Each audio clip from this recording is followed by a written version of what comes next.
My name is Daniel. I'm 32 years old, and what I'm about to tell you happened 3 weeks ago. Since that night, I haven't been able to sleep well. Every sound, every shadow, every moment of silence reminds me of what I saw, or what I think I saw. I live with my younger sister Carolina in an old house we inherited from our grandparents. It's one of those 3-story buildings from the 1940s with creaky wood, noisy pipes, and that musty smell that never completely goes away, no matter how much we clean. The basement is the oldest part. My grandfather used to have a workshop down there, but after he died 15 years ago, no one used it anymore. Carolina works as a nurse on the night shift, from 10 p.m. to 6 a.m. Normally, this doesn't bother me. I'm an adult. I lived alone for years before we returned to sharing the family home. But that Tuesday, something was different in the air. You know when you feel like something's going to happen? That inexplicable feeling in my stomach? At 9:30 p.m., Carolina packed her things and left for work. "Anything. Call me," she said at the door, as she always did. I just waved, sitting on the couch with my laptop on my lap, reviewing work reports. The house was silent. Too silent. My name is Daniel. I'm 32 years old. Around midnight, I decided to stop working. My eyes were burning from staring at the screen. I went to the kitchen to make chamomile tea, something my grandmother always did when she couldn't sleep, and which I inherited. While waiting for the water to boil, I heard something. It was subtle. So subtle that, at first, I thought it was just the house settling. These old houses do that. The wood expands and contracts with the temperature. The pipes make strange noises. But then I heard it again. A voice. Feminine. Muffled. Coming from below. My heart raced. "Carol?" I called, but immediately felt stupid. Carolina was in the hospital, 40 minutes away. There was no way it could be her. I turned off the stove and lay completely still, listening. The house returned to silence. Just the wind outside and the ticking of the living room clock. "You're tired," I told myself. "You've worked too hard. Go to sleep." But as I climbed the stairs to my second-floor room, I heard it again, clearer this time. And there was no doubt it was a female voice. And it was coming from the basement. "Daniel," my name. Someone had said my name. I stopped halfway up the stairs, gripping the railing tightly. My rational mind fought my instincts. The logical part of my brain said, it's impossible. There's no one in the house. But the primitive part, the one that evolved to keep us alive, screamed, "Danger! Daniel, please!" The voice again. I wasn't imagining it. It was real, and it sounded desperate, pained. I descended the stairs slowly, each step creaking under my weight. I reached the foyer and looked at the basement door, a dark, heavy wooden door with an old lock. It was closed as always. "Who's there?" My voice was shaky, weak. I cleared my throat and tried again more firmly. "Who's there?" Silence, then 3 knocks. Knock, knock, knock. They came from behind the basement door. My hand trembled as I reached for the doorknob. Part of me wanted to run out the front door and wait in the car for Carolina to return. But another part, the curious part, the part that needed answers, made me turn the handle. The door opened with a long creak. Wooden stairs descended into total darkness.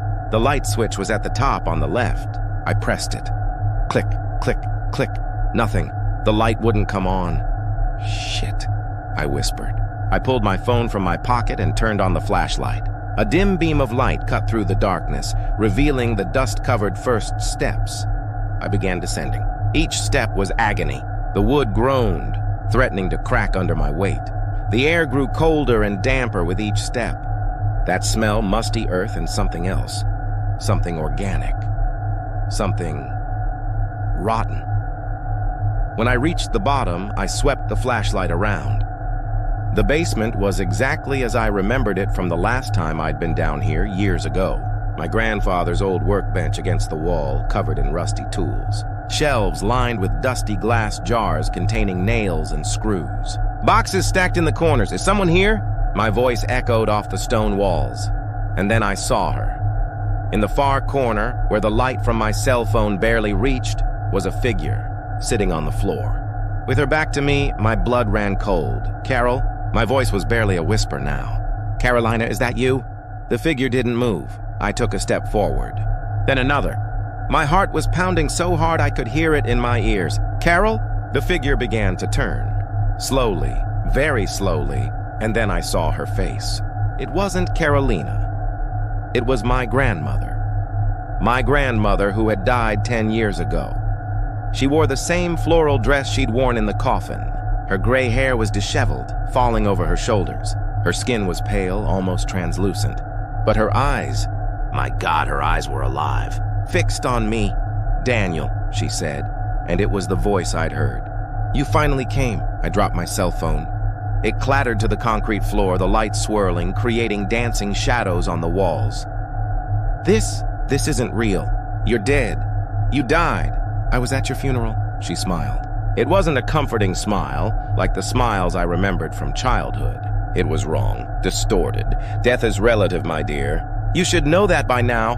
I staggered back, bumping against the stairs. My mind screamed at me to run, but my legs wouldn't obey. "Don't be afraid," she said, standing up. Her movements were jerky, unnatural, like a puppet being pulled by invisible strings. "I've been waiting so long to talk to you. To both of you." "You both?" She nodded. "You and your sister. There's something I need to tell you. Something I should have told you a long time ago." I picked up my cell phone from the floor, keeping the light pointed at her. "If you want to talk, talk now. And then go away. Rest. Do what ghosts are supposed to do." She took a step forward. I took a step back. "This house," she began, her voice echoing strangely, "wasn't built on ordinary earth. Your great-grandfather chose this land for a specific reason. He knew what was down here." "Down here? What do you mean?" She pointed to the ground beneath her feet. Lower, much lower. "This basement isn't the bottom, Daniel. There's another level, a place where your great-grandfather did terrible things." A chill ran down my spine. "What kind of things?" "He studied the occult, invocations. He tried to open portals to other places. And in 1947, he succeeded. But what came through couldn't be controlled. He had to seal everything. Concrete, salt, protective symbols. And he made the whole family swear we would never tell the truth." My head spun. This couldn't be real. "Why are you telling me this now?" His eyes widened. "Because the seal is weakening. I can feel it. And when it breaks, you two need to get out of this house. You need to run and never look back." At that moment, I heard it, a sound coming from beneath our feet, like something was scratching the concrete, scratching upward. "Run," my grandmother whispered. "Run now!" I didn't wait for her to repeat herself. I turned and took the stairs 2 at a time. I heard the sound of concrete breaking behind me. Something was surfacing. I reached the top of the stairs and slammed the basement door shut. Hand shaking, I grabbed my cell phone and called Carolina. "Daniel, it's 2 in the morning. What? Get out of the hospital now! Get out and don't come home! Go to a hotel, go anywhere, but don't come back!" "What? Are you okay?" "What happened?" Boom! Something banged on the basement door. Once, twice, 3 times. The wood was starting to crack. "There's no time to explain. Please, Carol, you have to trust me." "This house. There's something wrong with this house." Another thud. The top hinge came loose. "I'm going!" "I'm grabbing my things and going now." I ran for the front door, but stopped. I couldn't just leave. Whatever it was. Alone. People lived on this street. Families, children. I looked around frantically. My eyes fell on the fireplace. Beside it, the gas lighter for lighting the logs. And on the shelf, my grandfather's bottle of whiskey. 70% alcohol. A terrible idea formed in my mind. I grabbed the bottle and ran back to the basement door. It was nearly shattered. I could see something through the cracks, something with claws, something that shouldn't be there. I unlocked the door and flung it open. The creature was at the top of the stairs. It was roughly human-shaped but distorted. Very long limbs, skin that looked burned, and eyes, dozens of eyes, covered its face and chest, all staring at me simultaneously. It took a step forward. A mouth opened on its abdomen, full of needle-like teeth, and it let out a scream that made my ears bleed. I poured the whiskey over it and flicked the lighter. "For my family," I whispered, and fanned the flames. The creature instantly ignited. The alcohol transformed its body into a living torch. It screeched and writhed, falling down the stairs, but the fire didn't stop with the creature. It spread through the old dry wood of the stairs, through the basement, through the walls. The entire house was on fire. I ran out of the house as the flames engulfed everything. Neighbors came out of their homes, screaming, calling the fire department. I stood there on the street, watching my family home, 3 generations of memories, turn to ash. Carolina arrived an hour later. She found me sitting on the sidewalk, covered in soot, staring at the smoldering rubble. She didn't say anything. She just sat beside me and held my hand. "The house is gone," she finally said. "Yes. Are you okay?" I thought about the question. I thought about the creature. I thought about my grandmother. I thought about all the secrets our family had kept. "I don't know," I admitted, "but we're alive. And what was down there isn't anymore."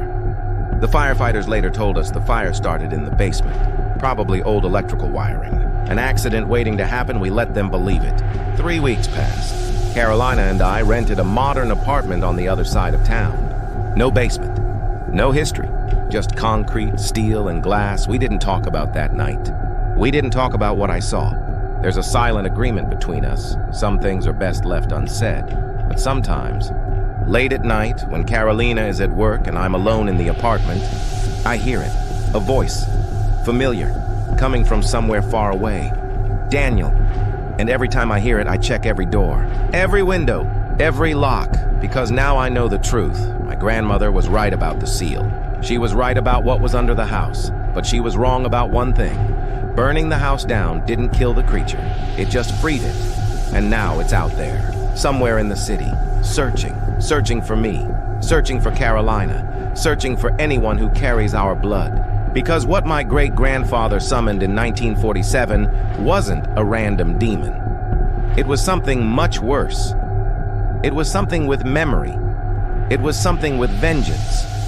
And to this day, whenever I close my eyes to sleep, I see those multiple eyes staring back at me from the darkness, blinking, waiting. The only thing keeping me awake isn't the fear of sleeping.